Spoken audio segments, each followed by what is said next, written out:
Orang yang punya belas kasihan nggak cari untung. Orang yang punya belas kasihan tuh peduli bukan cari sesuatu untuk dirinya sendiri.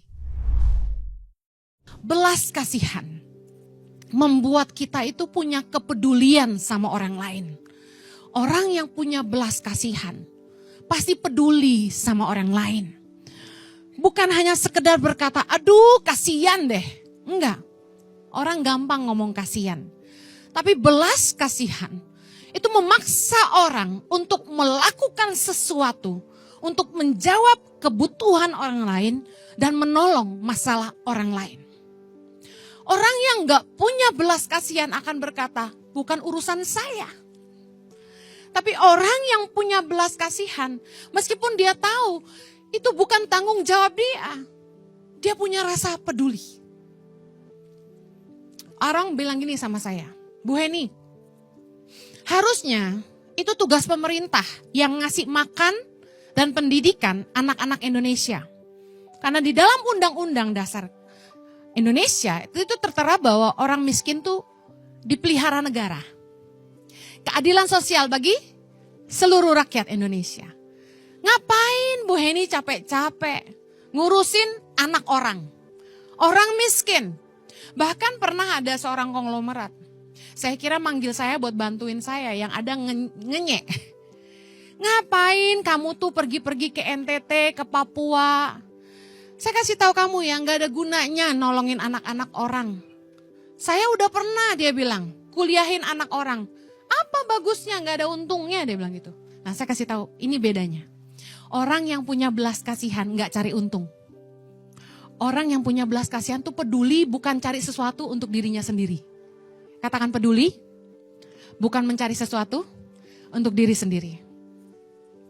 Belas kasihan memaksa orang untuk melakukan sesuatu, untuk nolong orang, untuk menjawab masalah orang lain. Mari kita lihat Tuhan Yesus, Markus 6 ayat 34. Ketika Yesus mendarat, ia melihat sejumlah besar orang banyak. Maka tergeraklah hatinya oleh belas kasihan kepada mereka. Karena mereka seperti domba yang tidak mempunyai gembala.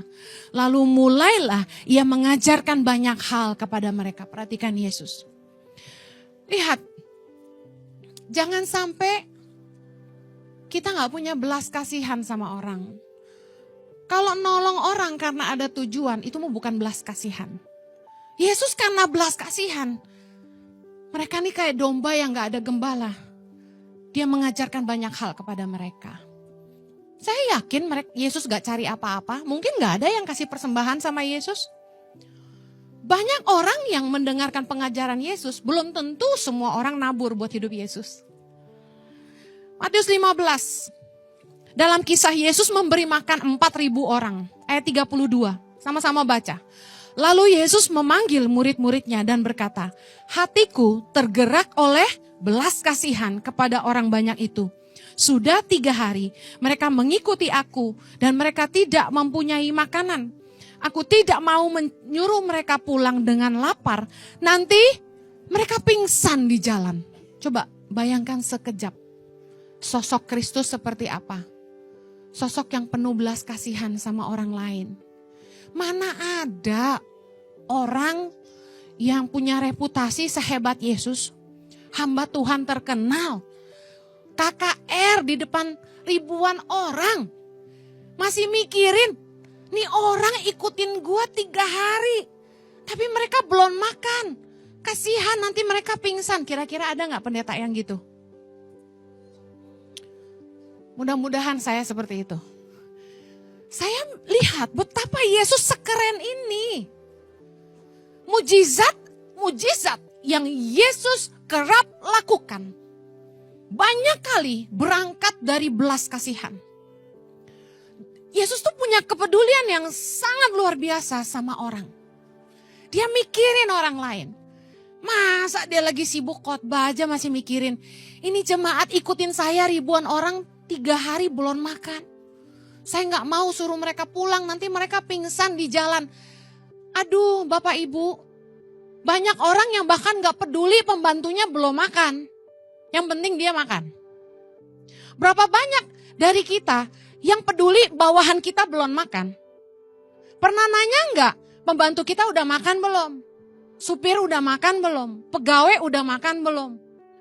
Saya tuh kalau lihat itu jam makan siang, saya selalu bilang, stop kerja, makan semua. Tapi staff-staff ada yang baik yang bilang nggak apa-apa Bu, aman-aman. Nggak aman, nanti kamu sakit, makan. Kemarin saya lagi ngurusin asrama, tiba-tiba staff saya ngikutin. Saya bilang nggak usah ikut, saya bisa jalan sendiri. Staff saya ngikutin saya, itu pas 12.30 siang. Saya bilang ngapain ikut saya, sana makan kamu. Saya usir mereka. Udah waktunya pulang ke rumah. Saya lihat, oh sudah jam 6, kok belum pada pulang. Saya usirin. Pulang, matiin komputer semua. Pulang. Berapa banyak saudara yang peduli sama orang. Bahwa orang tuh punya keluarga. Maaf ya. Saya lebih setuju kita tuh gak banyak maksa staf kita tuh lembur. Temen saya bilang gini sama saya. Dia pengusaha. Khotbah lu gak cocok buat pengusaha, dia bilang. Khotbah lu ngerugiin kita. Saya bilang gini, kalau kamu tuh peduli nasib hidup orang lain, kamu melakukan firman Tuhan. Matius 7:12. Treat others the way you want to be treated. Perlakukan orang lain sebagaimana kamu ingin diperlakukan. Anda pengen gak punya bos yang baik? Yang peduli bahwa Anda tuh punya keluarga. Bahwa hidup Anda tuh gak cuma kerja. Bahwa waktu Anda ketemu keluarga tuh sangat sedikit. Karena Anda harus kerja. Jengkel aja ngelihat bos-bos tuh yang maksa anaknya, anak buahnya lembur, gak diperhatiin, udah gak dikasih uang lebih. Waktunya dihabisin buat kerja. Memang orang harus kerja. Tapi mereka juga punya keluarga. Apa yang terjadi sama generasi ini? Generasi kita kurang kasih sayang. Kalau ada penyesalan yang saya paling sesali di hidup saya adalah saya kurang waktu sama anak-anak saya. Saya mengorbankan waktu dengan anak-anak saya waktu mereka kecil karena panggilan Tuhan. Tapi kan gak semua orang dipanggil Tuhan seperti saya. Karena itu nikmatilah waktu bersama keluarga Anda.